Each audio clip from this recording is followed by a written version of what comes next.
Putri N ingin tinggalkan masa lalu, hapus foto lawas. Putri N mengungkapkan ingin meninggalkan masa lalu.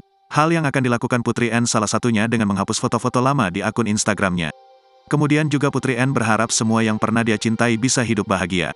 Sehingga Putri N mantap untuk meninggalkan masa lalunya. Sebab selama ini hal yang dirasakannya hanya sakti hati.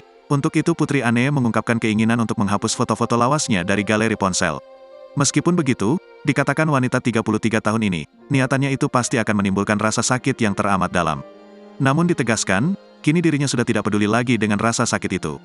Berpikiran untuk menghapus foto lawas dari galeri. Mungkin akan sakit sedikit tapi bodoh amat, tulis Putri N, dikutip dari Instagram story akun @aneofficial1990. Ia juga beranggapan harus melakukan perubahan pada hidupnya kini.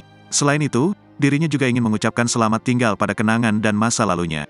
Apa yang sudah terjadi, terjadilah. Kita semua butuh perubahan dalam hidup meski kadang menyakitkan. Tapi selamat tinggal kenangan, sambungnya. Di akhir, ibu satu anak ini berharap siapapun yang dicintainya dulu kini bisa hidup bahagia. Aku harap siapa saja yang pernah aku cintai hidup bahagia, pungkasnya dengan emoji hati. Atas unggahan tersebut, warganet banyak yang menduga postingan itu ditujukan kepada Arya Saloka.